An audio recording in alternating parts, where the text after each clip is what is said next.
어머니, 조심하세요. 서울 지하철 6호선 한강진역 에스컬레이터에서 누군가의 비명이 울렸습니다. 오후 3시 30분, 비 내리는 가을날의 지하철은 퇴근하는 사람들로 북적였어요. 양복을 비닐에 싸품에 안은 74세 최말순 여사가 에스컬레이터 중간쯤에서 균형을 잃었습니다. 그 순간 그녀의 눈에 익숙한 실루엣이 스쳤어요. 아들 주한이 분명했습니다. 주한아? 그녀의 입에서 작은 속삭임이 새어나왔지만 이내 그녀의 몸은 차가운 금속 계단 위로 굴러떨어졌어요. 눈앞이 하얗게 변했습니다. 주름진 손에서 양복이 튕겨나갔지만 그녀는 마지막 힘을 다해 그것을 붙잡으려 했어요. 누가 좀 도와주세요. 한 여학생이 외쳤지만 아무도 나서지 않았습니다. 대신 휴대폰 카메라가 그녀를 향했고 수군거림만이 공간을 채웠어요. 발을 헛디딘 것 같아. 에스컬레이터에서는 항상 조심해야 한다니까. 우리가 괜히 나섰다가 책임지라고 하면 어쩌지? 말순 여사의 의식은 점점 희미해졌습니다. 그러나 그녀의 손가락은 여전히 양복을 감싸쥐고 있었어요. 그 양복에는 10년 전 남편과의 마지막 약속이 담겨 있었습니다. 또 쓰러졌다고요? 이번엔 뭐예요? 서울 성모병원 응급실 의사의 설명이 채 끝나기도 전에 50세 남자가 싸늘한 목소리로 물었습니다. 말순 여사의 아들 강주환이었어요. 그의 얼굴에는 걱정보다 짜증이 역력했습니다. 뇌출혈 징후가 있어 즉시 처치가 필요합니다. 상태가 꽤 위중하십니다. 의사의 말에 주한은 입꼬리를 비틀며 냉소적으로 웃었습니다. 그의 왼손목에는 특이한 디자인의 골드 베젤과 브라운 가죽 스트랩이 달린 고급 시계가 빛났어요. 이야, 드디어 이 인간이 갈 날이 됐네. 의사와 간호사의 표정이 굳어졌지만 주한은 아랑곳하지 않았어요. 간호사 박지연은 그의 모습이 낯설지 않았습니다. 한남동에서 자란 그녀는 어릴 적 동네 오빠였던 주한을 희미하게 기억했어요. 저 따뜻했던 오빠가 언제부터 저렇게. 주한은 구석에 놓인 비닐 포장된 양복을 발견하고 들어 올렸습니다. 이거 그놈의 아버지 양복이네. 이걸 세탁은 왜 해? 그 사람 죽은 지가 10년도 넘었는데. 그는 양복을 대충 살펴보고 침대 위에 던져버렸어요. 지연의 눈에 양복 안쪽에서 무언가가 살짝 비쳐 보였습니다. 낡은 봉투 같았어요. 주한은 핸드폰을 꺼내 전화를 걸었습니다. 변호사님? 네, 저 강주한입니다. 어머니가 또 쓰러지셨어요. 이번엔 심각해 보이네요. 아니요, 유언장 정리는 잘 됐겠죠? 집은 제 명의로 빨리 돌려야 하니까요. 통화를 마친 그는 의사를 향해 건성으로 물었습니다. 얼마나 버틸 것 같아요? 제가 출장이 있어서. 현재로선 단정지어 말씀드리기 어렵습니다. 알았어요. 비용 청구서는 저한테 보내세요. 그냥 빨리 끝났으면 좋겠네요. 주한은 그렇게 말하고 병실을 나가버렸습니다. 차가운 공기만이 병실에 남았어요. 간호사 지연은 충격과 분노를 억누르며 말순 여사의 손을 잡았습니다. 갑자기 그녀는 어머니가 말했던 이야기가 떠올랐어요. 말순이가 아들을 잘못 키웠다고. 한남동 정성 세탁소를 운영하는 그녀의 어머니 윤정이는 말순 여사의 30년 지기 친구였습니다. 말순 이모님, 제가 지연이에요. 친구분 정의 딸이에요. 기억나세요? 말순 여사의 눈꺼풀이 미세하게 떨렸지만 의식은 돌아오지 않았어요. 지연은 던져진 양복을 정리하기 위해 다가갔습니다. 양복을 들어 올리는 순간 안주머니에서 낡은 봉투가 살짝 모습을 드러냈어요. 봉투에는 삐뚤빼뚤한 글씨로 이렇게 적혀 있었습니다. 이 양복 안에 내 마지막 뜻을 넣어두오. 말순이 당신이 직접 챙기시길. 2013년 5월 18일 최병국. 지연의 손이 떨렸습니다. 이것은 분명 중요한 것이었어요. 그녀는 봉투를 열어볼까 망설이다가 환자 소지품 보관함에 안전하게 넣어두었습니다. 최말순 환자 개인 물품 중요 서류 봉투라고 꼼꼼히 표시했어요. 전화기를 꺼내 어머니에게 문자를 보냈습니다. 엄마, 말순 이모님이 사고로 입원하셨어요. 내가 지금 간호하는 병동에요. 그리고 이상한 봉투가 있어요. 양복 안에서 발견했는데 중요해 보여요. 몇 분 후 전화가 울렸습니다. 지연아, 말순이가 거기 있다고? 세탁소에 양복 찾으러 왔다가 집에 가는 길에 사고로 병원에 실려갔다는 소식은 들었는데 어느 병원이지 몰라서 애태우고 있었는데. 말순이는 괜찮아? 양복은 무사해? 그건 아주 중요한 거야. 지연은 의아했지만 어머니의 목소리가 떨리는 것을 느꼈어요. 네, 양복은 여기 있어요. 안에 뭔가 중요한 게 있나 봐요. 그래. 말순이가 그렇게 급하게 찾으러 온 이유가 있었던 거지. 내가 지금 갈게. 아무한테도 말하지 마. 특히 그 아들한테는. 통화가 끊기고 지연은 혼란스러운 표정으로 병실을 둘러보았어요. 어째서 어머니가 이렇게 긴장한 목소리였을까? 그리고 말순 여사는 왜 10년 된 남편의 양복을 그렇게 급하게 찾으러 갔던 걸까요? 이모님, 걱정 마세요. 제가 지킬게요. 그 순간 말순 여사의 손가락이 미세하게 움직였습니다. 마치 무언가를 말하려는 듯이. 창밖으로 가을비가 더욱 거세게 내리고 있었어요. 병실 안에서는 심장 박동 소리만이 규칙적으로 울리고 있었습니다. 병원 주차장에서 주아는 또 다른 통화 중이었습니다. 그래, 어머니 상태가 심각해. 아마 이번엔 힘들 거야. 당연히 내가 다 상속받지. 누가 받겠어? 그가 통화를 마치고 차에 오르려는 순간 멀리서 한 중년 여성이 급하게 병원으로 들어서는 모습이 보였어요.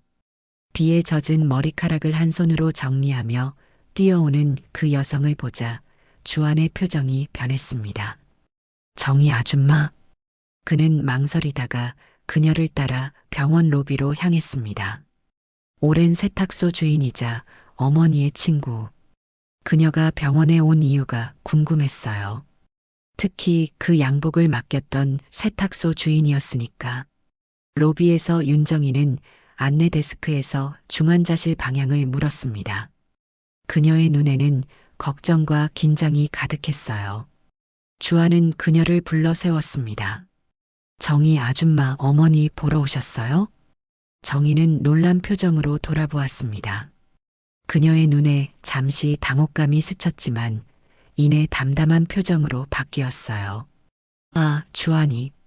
말순이가 오늘 세탁소에 왔다가 가는 길에 사고 났다고 해서 걱정돼서 왔어. 그러셨구나. 근데 어머니가 왜 그렇게 급하게 세탁소에 갔대요? 그 양복이 뭐 그렇게 중요해요? 정희의 눈이 미세하게 흔들렸습니다. 그녀는 잠시 침묵하다가 조심스럽게 말했어요. 그건 내 아버지 양복이잖아. 말순이에게는 소중한 추억일 테지. 주안의 입꼬리가 비틀어졌습니다. 추억? 웃기지 마세요. 그 사람 생각하면 지금도 토 나와요. 제가 이 모양 이 꼴이 된 것도 다 그 인간 때문인데. 정희의 표정이 굳어졌습니다. 그녀의 눈에 30년 전 기억이 스쳤어요. 얼마나 성실하고 가족을 위해 헌신했던 병국이었는지, 그리고 병국이 얼마나 이 아들을 자랑스러워했었는지. 내 아버진 정말 좋은 분이셨어. 자식 위해 평생을 살았는데. 그만하세요. 가족 일에 끼어들지 마세요. 주아는 차갑게 말하고 돌아섰습니다. 그의 뒷모습에서 어린 시절 순수했던 그 아이의 모습은 찾아볼 수 없었어요. 정희는 깊은 한숨을 내쉬었습니다. 그리고 휴대폰을 꺼내 문자를 보냈어요. 지연아, 주한이 아직 병원에 있어. 조심해. 그리고 그 봉투 꼭 안전하게 지켜. 천천히 중환자실로 향하는 정희의 머릿속에서는 10년 전 비 오던 날 병국이 그녀를 찾아와 했던 말이 떠올랐습니다. 정희 씨, 내가 없으면 말순이 좀 지켜줘요. 그리고 이 양복 안에 있는 것도. 정희는 그때 그 말의 의미를 이제야 알 것 같았습니다. 다만 말순이 오늘 그토록 급하게 세탁소를 찾아온 이유는 여전히 의문이었어요. 중환자실 앞에 도착하자 딸 지연이 문 앞에서 기다리고 있었습니다. 엄마, 말순 이모님은 어때? 아직 의식이 없으세요. 그런데 그 봉투 말이에요. 정희의 눈이 커졌습니다. 무슨 내용이었어? 열어보지 않았어요. 환자 개인 물품이라. 정희는 딸의 손을 꼭 잡았습니다. 잘했어. 말순이가 깨어나면 직접 결정할 일이야. 두 사람은 병실 창문 너머로 말순 여사를 바라보았습니다. 생명유지장치에 연결된 그녀의 모습이 안타까웠어요. 그리고 그 순간 정희는 어렴풋이 알게 되었습니다. 말순이 오늘 세탁소에 온 진짜 이유를, 10년 전 병국의 마지막 부탁의 의미를. 말순아, 내가 정말 그러려고 했던 거니? 정희의 눈에 눈물이 고였습니다. 병실 안에서는 말순 여사의 손가락이 다시 한번 미세하게 움직였어요. 마치 무언가를 놓치지 않으려는 듯이 마지막 모성의 손길처럼 말이죠. 사고 발생 이틀 후 아침 햇살이 병실 창문을 통해 은은하게 들어오고 있었습니다. 중환자실은 기계음만이 규칙적으로 울리는 고요한 공간이었어요. 최말순 여사는 여전히 깊은 의식 불명 상태였지만 의료진은 뇌압이 서서히 안정되고 있다며 조심스러운 희망을 보였습니다. 박지연은 말순 여사의 활력 징후를 체크하며 작은 목소리로 이야기를 건넸어요. 말순 이모님, 오늘은 비가 그쳤어요. 창문 너머로 가을 하늘이 정말 맑아요. 비록 대답을 들을 순 없지만 지연은 계속 말을 걸었습니다.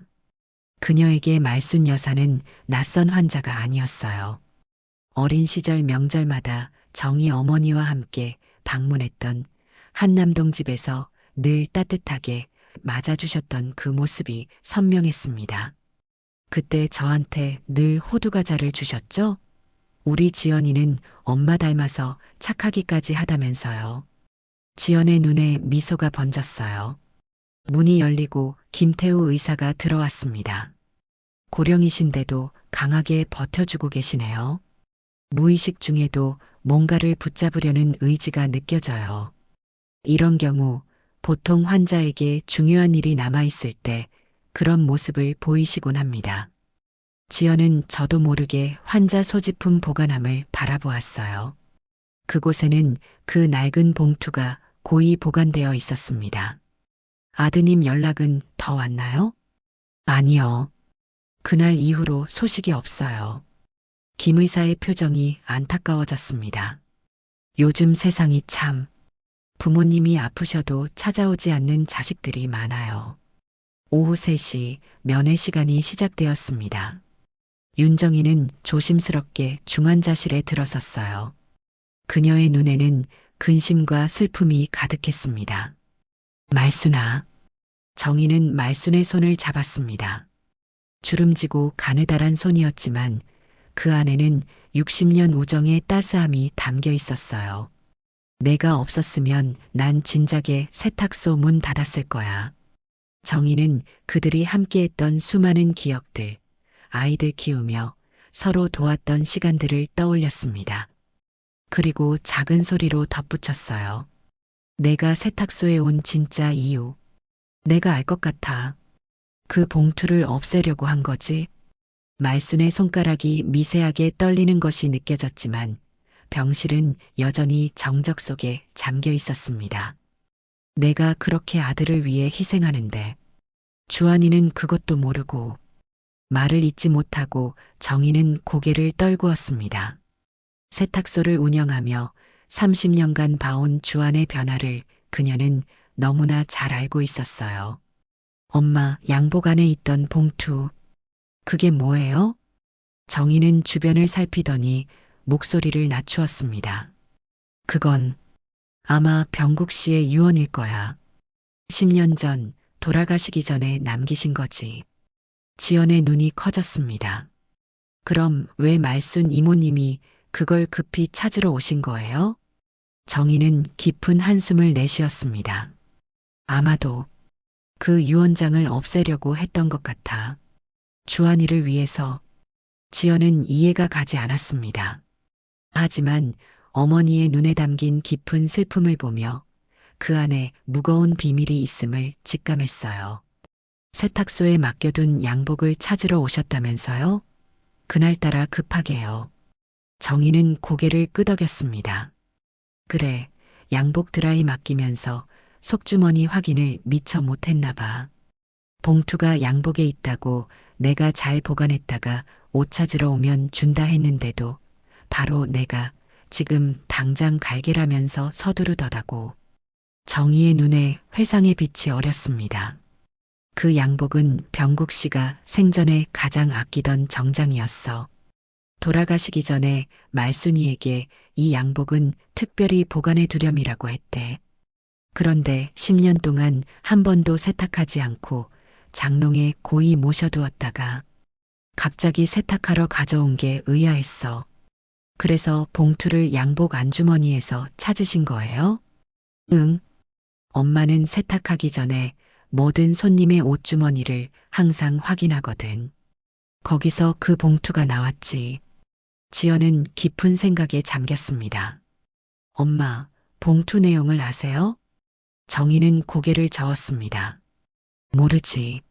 하지만 병국 씨가 살아계실 때 몇 번 말씀하셨어. 주한이에게는 재산을 물려주면 안 될 것 같다고. 그런데 말순이는 끝까지 아들을 믿고 싶어 했어. 다음 날 아침 병원 카페테리아. 어쩐지 아들 태도가 수상해 보이더라니. 박지연의 사촌 오빠이자 경찰서에서 근무하는 김민수 경위가 중얼거렸습니다. 그는 노트북을 열어 파일 하나를 보여주었어요. 지연아, 너 말대로 사고가 단순 낙상이 아닐 수 있어서 수사를 시작했어. 어제 공문으로 지하철역 CCTV 영상을 확보했거든. 지연은 불안한 표정으로 입술을 깨물었습니다. 오빠 고마워. 엄마랑 말순 이모님 얘기 듣고 정말 걱정됐거든. 민수는 고개를 끄덕였습니다. 이건 공식 수사니까 비밀로 해야 해. 하지만 내가 환자 담당 간호사이고 이분이 이모 친구라 특별히 보여주는 거야. 그는 화면을 돌려 영상을 재생했습니다. 여기 봐. 사고 당일 오후 환자분이 에스컬레이터에서 넘어지기 직전 장면이야. 흐릿한 화면 속에서 최말순 여사가 에스컬레이터에 서 있는 모습이 보였습니다. 그리고 그 뒤에 서 있는 남자의 실루엣. 이 사람, 뒤에서 미는 것 같아 보이지 않아? CCTV가 조금 불선명하지만 분명히 의도적으로 밀었어. 화면을 확대하자 그 남자의 손목에 찬 시계가 희미하게 빛나는 것이 보였어요. 이 시계, 어디서 본 것 같은데. 지연이 놀라서 말했습니다. 오빠, 이 사람, 말순 이모님 아들 같아. 어제 병실에서 똑같은 시계를 차고 있었어. 민수의 표정이 진지해졌습니다. 정말? 이건 심각한 문제네. 병원 CCTV에서 아들의 모습과 시계를 확인할 수 있을까? 가능할 거야. 보안팀에 부탁하면 병원 출입 영상을 볼 수 있어. 지연의 휴대폰이 진동했습니다. 병동에서 온 연락이었어요. 오빠, 중환자실에서 연락 왔어. 환자분 상태에 변화가 있대. 중환자실에 도착하자 의료진이 말순 여사의 침대 주변에 모여 있었습니다. 김태우 의사가 지연을 발견하고 손짓했어요. 박 간호사, 빨리 와보세요. 환자분이 의식을 찾으려는 움직임을 보이고 있어요. 말순 여사의 눈꺼풀이 미세하게 떨리고 있었어요. 손가락도 조금씩 움직이고 있었습니다. 말순 이모님, 저예요. 지연이에요. 들리시면 손가락을 한 번 더 움직여 보세요. 놀랍게도 말순 여사의 손가락이 미세하게 움직였습니다. 그것은 무작위적인 움직임이 아니라 의식적인 반응이었어요. 의식이 돌아오고 있어요. 지연이 기쁨에 차서 외쳤습니다. 그때 병실 문이 열리고 강주환이 들어왔습니다. 사흘 만의 등장이었어요. 그의 얼굴에는 짜증스러운 표정이 역력했습니다. 무슨 일이에요? 갑자기 전화가 와서 의사가 그에게 말했습니다. 어머님의 의식이 회복되고 있습니다. 좋은 징후예요. 주아는 흥미없다는 듯 고개를 끄덕였습니다. 그리고 지연과 민수를 발견하고는 미간을 찌푸렸어요. 당신들은 누구죠? 지연은 침착하게 대답했습니다. 저는 담당 간호사 박지연입니다. 그리고 이쪽은 제 사촌 오빠 김민수 경위입니다. 주안의 시선이 민수에게 머물렀습니다. 경찰이요? 무슨 일로 여기에? 민수는 전문가다운 표정을 유지했습니다. 환자분 사고와 관련해 몇 가지 확인 중입니다. 일상적인 절차니 걱정하지 않으셔도 됩니다. 주안의 눈빛이 날카로워졌습니다. 김민수 경위가 시계를 확인하는 순간 지연의 시선도 주안의 손목에 고정되었습니다. 특이한 디자인의 골드 베젤과 브라운 가죽 스트랩의 시계. 영상에서 본 그 시계와 동일했어요. 내일 다시 오겠습니다. 상태에 변화가 있으면 바로 연락 주세요.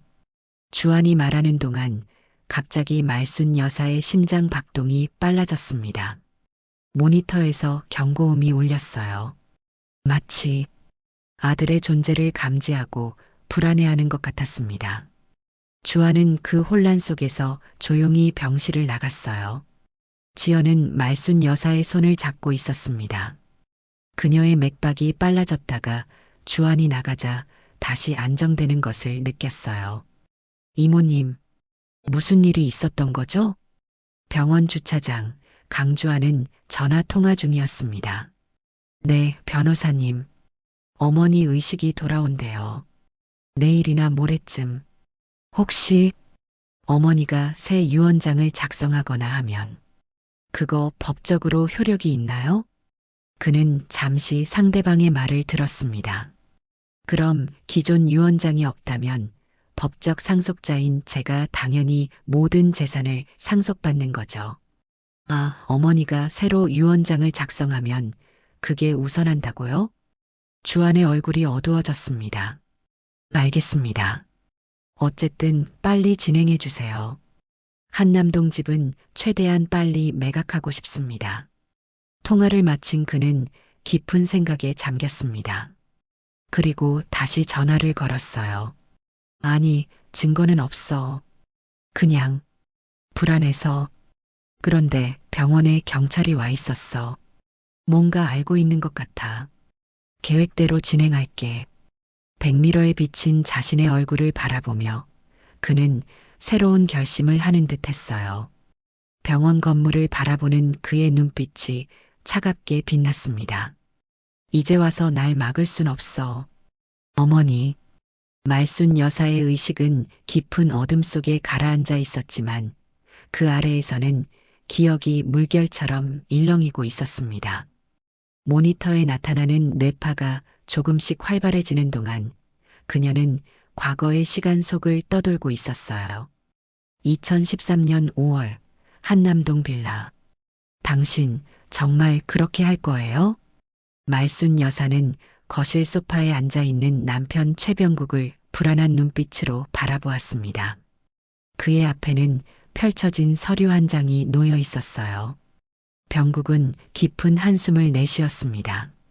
그의 얼굴에는 64년 인생의 주름이 깊게 새겨져 있었고 간간히 들리는 기침 소리가 그의 건강 상태를 말해주고 있었어요. 더는 안 되겠어, 말순아. 이번이 마지막이야. 병국은 느리지만 단호한 손길로 펜을 들어 서류 하단에 서명했습니다. 그것은 자필 유언장이었어요. 내 재산은 당신에게 모두 상속할게. 주한이에게는 단 한 푼도 주지 마오. 말순의 눈에 눈물이 고였습니다. 그녀는 남편 옆으로 다가가 어깨를 감쌌어요. 그래도 우리 아들인데 50년 살면서 이렇게 단호한 결정은 처음이야. 하지만 주한이는 내 아들이라고 부르기 부끄러울 지경이네. 말수는 고개를 떨구었습니다.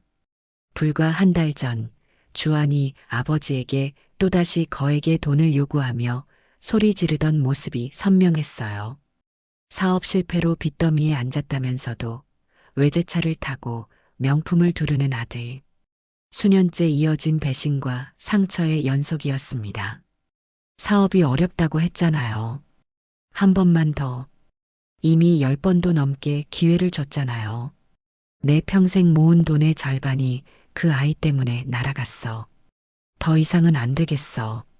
병국은 유언장을 조심스럽게 접어 봉투에 넣었어요. 그리고 옷장에서 자신이 가장 아끼던 정장 한 벌을 꺼내 안주머니에 봉투를 넣었습니다. 이 옷 안에 유언장을 보관할 테니 내가 가면 변호사에게 가져가요. 주한이는 이 옷에 손도 대지 않을 테니 안 들킬 거야. 말수는 남편의 결단이 얼마나 고통스러운지 알고 있었습니다. 자신의 모든 것을 바쳐 키운 아들에게 등을 돌리는 일이니까요. 하지만 그녀는 여전히 희망을 놓지 못했어요. 약속해요. 내 유언대로. 그 아이가 깨닫기 전에 아무것도 주지 마. 스스로 서는 법을 배워야 해. 말수는 대답하지 못했습니다. 그저 남편의 손을 꼭 잡을 뿐이었어요. 그녀의 마음속에서는 모성과 결단 사이의 싸움이 이미 시작되고 있었습니다. 3개월 후 서울대병원 장례식장. 장례식장은 차분했습니다. 오랜 투병 끝에 세상을 떠난 최병국의 영정 앞에 가족들이 모여 있었어요. 말수는 검은 상복을 입고 멍하니 앉아 있었습니다. 눈물이 마를 새 없이 고여 있었어요. 주한이 검은 양복 차림으로 다가왔습니다.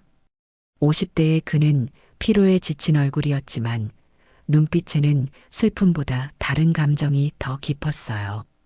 어머니, 장례는 간소하게 치르는 게 좋겠습니다. 아버지도 그걸 원하셨을 거고요. 말수는 아들의 눈에 슬픔보다 계산이 더 깊게 담겨 있음을 느꼈어요. 당연히 유산은 어머니께 다 가겠지만 한남동 집은 제가 관리하겠습니다. 어차피 어머니 혼자 그 큰 집에서. 말수는 말을 잇지 못했습니다. 남편이 떠난 슬픔도 채 가시기 전에 유산 이야기를 꺼내는 아들을 보며 가슴이 찢어지는 것 같았어요. 그날 밤 말수는 남편의 양복이 걸린 옷장 앞에 섰습니다. 떨리는 손으로 안주머니를 열어 유언장이 든 봉투를 꺼냈어요. 당신 말대로 해야 할까요? 정말 유산을 한 푼도 주지 말아야 하나요? 그녀는 봉투를 오래도록 바라보았습니다. 그리고 깊은 생각 끝에 서랍에 넣어 숨겼어요. 우리 주한이 언젠가는 변할 거예요. 내가 우리 아들을 믿어볼게요. 2023년 10월 한남동 빌라. 10년의 세월이 흘렀습니다.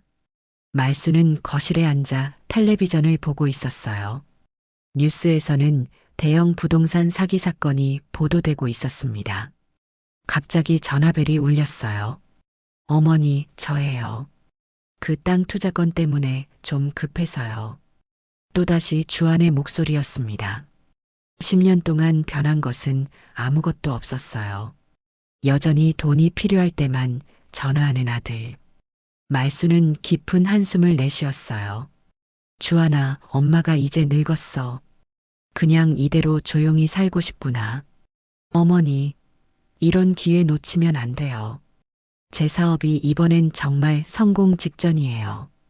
동업자들도 모두 투자했고 당장 계약금만 있으면. 말수는 눈을 감았습니다. 10년간 같은 말만 반복하는 아들. 그의 목소리에서는 진정한 애정이나 진심을 느낄 수 없었어요. 통화를 마친 후 말수는 옷장으로 걸어가 10년째 보관해온 남편의 양복을 바라보았습니다. 한 번도 세탁하지 않고 그대로 두었던 양복. 그리고 양복 안주머니에서 그 봉투를 꺼냈어요. 병국 씨, 당신이 옳았어요. 우리 아들은 변하지 않았어요. 다음 날 아침 말수는 큰 결심을 했습니다. 남편은 사망 시 아내인 제게 모두 상속하고 내가 죽은 후엔 한 푼도 아들에게 유산을 주지 말고 사회에 환원하라는 유언장을 작성했었어요. 그동안 아들이 정신 차리길 기다렸지만 이젠 변호사를 만나 유언을 확정 지어야겠다고 생각했어요. 이런 생각을 하면서 양복을 보니 남편의 양복을 깨끗이 해주고 남은 미련을 떨쳐버리고 싶었습니다. 양복을 세탁하기로 한 것입니다. 10년 동안 한 번도 세탁하지 않은 채 보관했던 남편의 마지막 양복을. 이제 모든 걸 정리할 때야. 넌 엄마의 아들이지만 이제 내 아버지의 뜻을 존중해야겠구나. 그녀는 양복을 가방에 담았어요. 오랫동안 미뤄온 결정을 내리는 것은 고통스러웠지만 이제는 아들에게 유산을 주지 않겠다는 유언서를 공개하고 엄중한 교훈을 주기로 마음먹었습니다. 같은 날 오후 정성 세탁소. 어머, 오랜만이네. 윤정이는 반갑게 맞이했지만 말순의 어둡고 결연한 표정에 곧 얼굴을 굳혔습니다. 정희야, 이 양복 세탁 좀 해줘. 이게 병국 오빠 양복 아니야? 10년 동안 그대로 보관한 거야? 응. 이제는 제대로 정리할 때가 됐어. 말수는 양복을 건네며 무거운 목소리로 말했습니다. 그녀의 눈에는 결의가 담겨 있었어요. 정희는 고개를 끄덕이며 양복을 받았습니다. 말수는 세탁소를 나서며 깊은 숨을 내쉬었어요. 이제 돌이킬 수 없는 강을 건너기로 한 것입니다. 다음 날 아침 한남동 빌라. 말수는 커피를 마시며 창밖을 바라보고 있었습니다. 가을비가 내리기 시작했어요. 갑자기 전화벨이 울렸습니다. 양복 안주머니에서 봉투가 나왔어. 세탁하기 전에 주머니 확인하는데 이게 있더라고. 큰 봉투라 바로 눈에 띄었어. 세탁물 찾으러 올 때 잘 보관했다가 같이 줄게. 말순의 심장이 빠르게 뛰기 시작했습니다. 그녀는 의자에 털썩 주저앉았어요. 아이고, 그걸 빼놓는다는 걸 깜빡했네. 정희야, 그거 버리면 안 돼. 내가 지금 당장 갈게. 말수는 서둘러 가방을 챙겼습니다.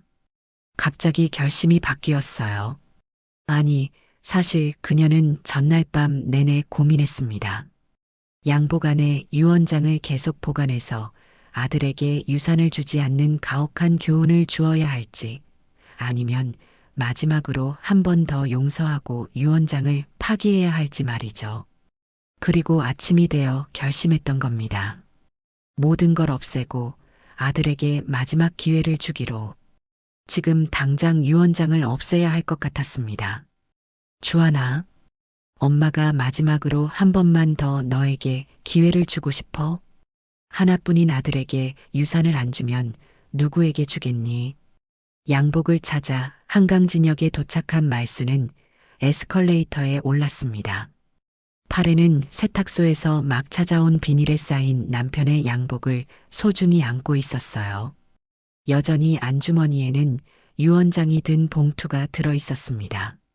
오늘 저녁 집에 돌아가면 그 유언장을 불태우기로 결심했어요. 주하나, 엄마가 마지막으로 한 번 더 기회를 줄게. 아버지 뜻과 달리 내가 모든 것을 가질 수 있도록. 그날따라 영내 인파가 유난히 많았습니다. 말수는 한 손으로 난간을 잡은 채 에스컬레이터에 서 있었어요. 그때 그녀는 군중 속에서 익숙한 실루엣을 발견했습니다. 주한이었어요. 아이고, 우리 주한이가 여긴 어쩐 일이람. 오늘따라 운이 좋네. 말수는 손을 들어 아들에게 인사하려 했습니다. 하지만 주한의 표정은 어딘지 굳어 있었어요. 그가 자신을 발견하곤 순간적으로 놀란 듯 했지만 곧 무표정으로 돌아왔습니다. 두 사람의 시선이 짧게 마주쳤어요. 말수는 어머니의 직감으로 뭔가 이상함을 느꼈지만 곧 바쁜 일이 있나 보다 생각했습니다. 오히려 집에 돌아가면 들려줄 좋은 소식이 있다며 환하게 웃으려 했어요. 잠시 후 에스컬레이터가 갑자기 흔들리는 듯 했습니다. 뒤에서 누군가가 살짝 밀쳤다는 느낌이 들었지만 너무 미묘해서 확신할 수 없었습니다. 균형을 잃은 말수는 양복을 꼭 안은 채 앞으로 넘어지기 시작했습니다.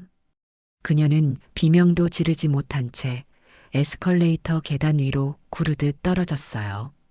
떨어지는 그 짧은 순간 말수는 아들의 모습을 다시 보려고 했지만 군중 속에 그 모습은 이미 사라져 있었습니다. 단지 멀어지는 한 남성의 뒷모습과 그의 손목에서 반짝이는 특이한 시계만이 흐릿하게 보였을 뿐이었어요. 마지막 순간 그녀의 머릿속에는 병국의 얼굴이 떠올랐어요. 여보, 미안해요. 당신 뜻을 어기려고 했는데 이제 저도 당신 곁으로 가야 할 것 같아요. 의식이 희미해지는 순간까지 말순의 손은 여전히 양복을 꼭 끌어안고 있었습니다. 사고 발생 일주일 후 말순 여사의 의식은 어둠과 빛 사이에서 점차 표면으로 떠오르고 있었습니다. 병원 창문으로 쏟아지는 햇빛이 그녀의 얼굴을 비추었어요. 마침내 그녀의 눈꺼풀이 천천히 열렸습니다. 처음 본 것은 침대 옆에서 졸고 있는 정희의 모습이었어요. 말수는 입술을 움직이려 했지만 목소리가 쉽게 나오지 않았습니다. 대신 손가락을 움직여 정희의 손을 살짝 두드렸어요. 정희는 깜짝 놀라 눈을 떴습니다. 말순아, 정신이 들어? 말순의 눈에서 눈물이 흘러내렸습니다. 그녀는 간신히 목소리를 짜냈어요. 희야, 움직이지 마. 내가 의사 선생님 부를게. 정희가 서둘러 간호사 호출 버튼을 눌렀어요. 곧 박지영과 김태우 의사가 병실로 들어왔습니다.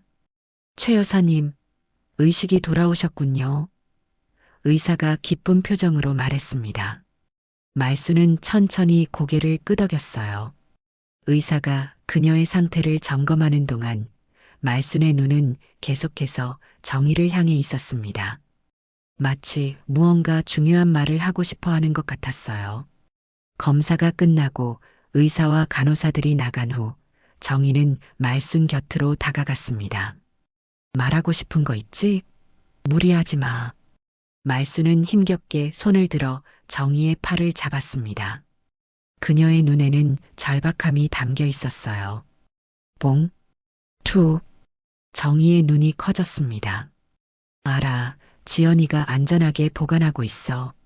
말수는 안도의 표정을 지었습니다. 하지만 곧 그녀의 눈에 다른 감정이 어렸어요. 두려움, 그리고 결의. 환희, 날 밀었어. 정희는 충격에 말문이 막혔습니다. 이미 짐작은 했지만 말순의 입에서 직접 듣는 것은 완전히 다른 일이었어요.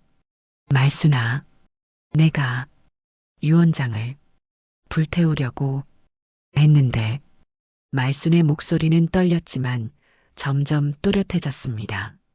마지막으로 기회를 주려고 했는데 정희는 말순의 손을 꼭 잡았습니다. 자신의 아들에게 밀려 거의 목숨을 잃을 뻔했는데도 그녀는 여전히 아들을 생각하고 있었어요. 정희의 눈에 눈물이 고였습니다. 나 결정했어. 말순이 힘겹게 말을 이었습니다. 이젠 남편 뜻대로 할 거야. 다음 날 말순 여사의 상태는 놀랍도록 호전되었습니다. 그녀는 이제 조금씩 음식도 먹을 수 있었고 짧은 대화도 가능했어요. 창가에 앉은 휠체어에서 그녀는 박지연과 이야기를 나누고 있었습니다. 말순 이모님, 양복에서 나온 봉투를 가져왔어요. 지연은 조심스럽게 낡은 봉투를 건넸습니다. 말순은 떨리는 손으로 봉투를 받았어요. 고마워. 지연아. 말순은 봉투를 한참 바라보다가 천천히 열었습니다. 안에는 병국에 잡힐 유언장이 들어 있었어요. 10년 전의 글씨였지만 그 단호함은 여전히 선명했습니다. 이 유언장을 박진호 변호사에게 전해줘야 해. 지연은 고개를 끄덕였습니다. 제가 연락드릴게요. 근데 이모님 정말 괜찮으세요? 이렇게 결정하시면 말순의 눈에 확고한 결의가 담겼습니다. 이제 와서 후회해도 늦었어. 주한이는 더 이상 내 아들이 아니야. 그 순간 병실 문이 열리고 주한이 들어왔습니다. 그의 얼굴은 표정 없이 굳어 있었어요. 말순은 본능적으로 몸을 움츠렸고 지연은 재빨리 봉투를 자신의 가운 주머니에 넣었습니다. 어머니, 많이 좋아지셨네요. 주한의 목소리는 차가웠습니다. 그는 휠체어로 다가와 말순 앞에 서 있는 지연을 눈짓으로 물러서게 했어요. 둘이만 이야기 좀 할게요. 지연은 망설이며 말순을 바라보았습니다. 말순이 괜찮다는 듯 작게 고개를 끄덕이자 지연은 천천히 병실 밖으로 나갔지만 문 앞에서 기다리기로 했어요. 주한이 말순 앞에 무릎을 꿇고 앉았습니다. 그의 표정이 갑자기 애처로워졌어요. 어머니, 정말 걱정했어요. 다행히 의식이 돌아오셔서 정말 다행이에요. 말순은 묵묵히 아들의 얼굴을 바라보았습니다. 30년간 그 얼굴을 모르는 구석 없이 바라봐 왔기에 그의 가식적인 표정이 즉시 느껴졌어요. 주한아, 내 어머니, 왜 그랬니? 주한의 표정이 굳어졌습니다. 그는 재빨리 주변을 살폈어요. 무슨 말씀이세요? 날 에스컬레이터에서 밀었잖아. 주한의 눈이 격렬하게 흔들렸습니다. 그의 얼굴이 창백해졌어요. 어머니, 무슨 말도 안 되는. 어머니가 발을 헛디뎠잖아요. 말순은 더 이상 눈물을 흘리지 않았습니다. 그녀의 눈에는 평생 처음으로 아들을 향한 냉정함이 담겨 있었어요. 우리 눈이 마주쳤어. 내가 날 보고 내가 널 봤어. 어머니, 주한의 목소리가 떨렸습니다. 왜 그랬어? 엄마가 얼마나 널 위해 살았는데. 잠시 침묵이 흘렀습니다. 주한의 얼굴에서 가면이 벗겨지기 시작했어요. 그의 눈에 차가운 빛이 돌아왔습니다. 사업 자금이 당장 필요했어요. 집을 담보로 대출받으려 했는데 어머니 명의라 안 되더군요. 시간이 없었어요. 어머니가 돌아가시면 모든 게 내 것이 될 테니까 그냥 빨리 끝내고 싶었어요. 말순은 충격에 말을 잇지 못했습니다. 자신의 아들이 돈 때문에 자신을 죽이려 했다는 사실이 믿기지 않았어요. 말순은 깊은 실망과 함께 묘한 해방감을 느꼈습니다. 마치 30년간의 무거운 짐을 내려놓는 기분이었어요. 이제 끝났어. 주한의 얼굴이 일그러졌습니다. 뭐라고요? 더 이상 내 아들이 아니야. 말순의 목소리는 잦아들었지만 의지는 확고했습니다. 그녀의 단 한마디 한마디가 주한의 영혼을 꿰뚫는 듯 했어요. 어머니, 제발 생각을 바꾸세요.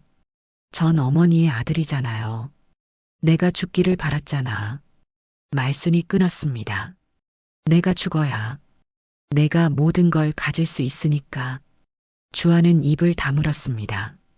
아들의 눈에 분노가 번쩍였어요. 내 아버지 말이 맞았어.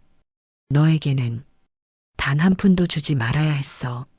주안의 인내심이 한계에 달했습니다. 그는 갑자기 말순의 휠체어를 잡아 흔들었어요.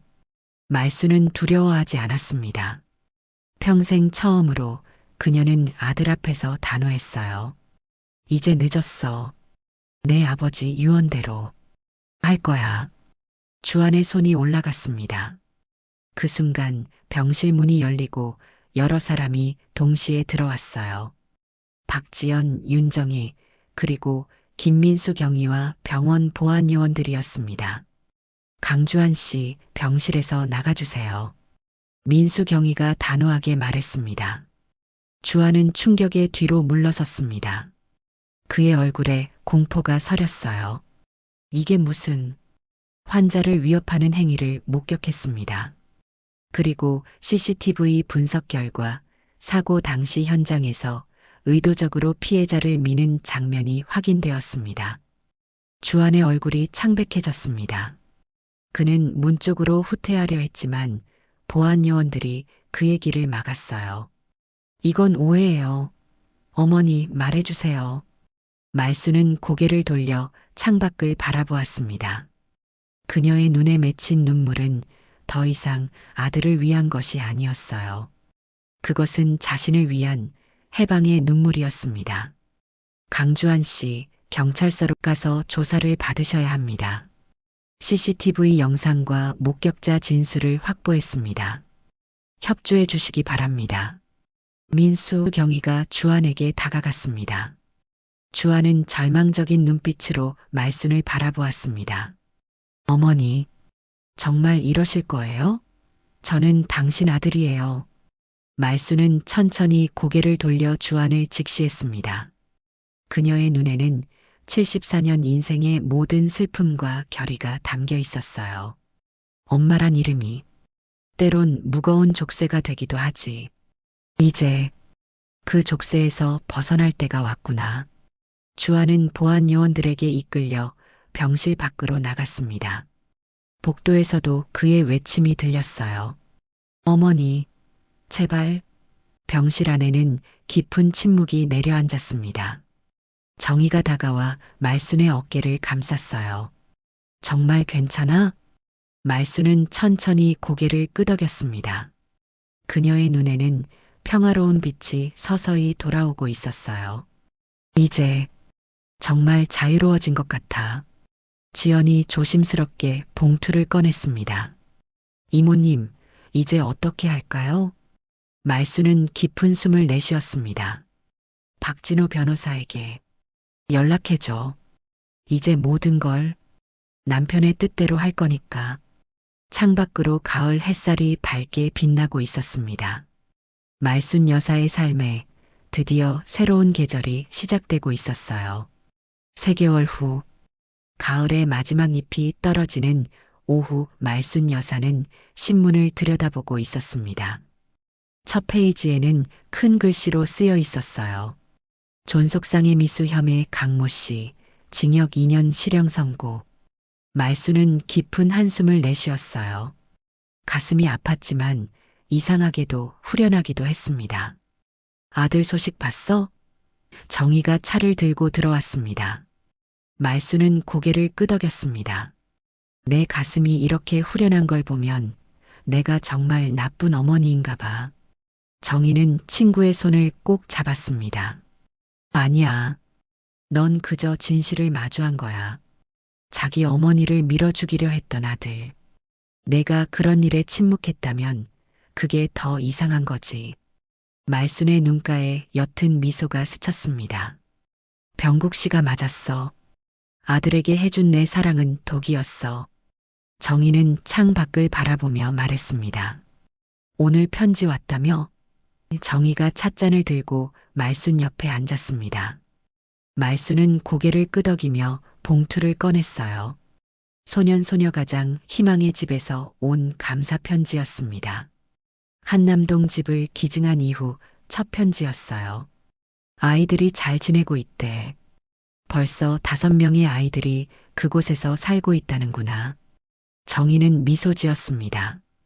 병국 씨가 알면 정말 기뻐하실 거야.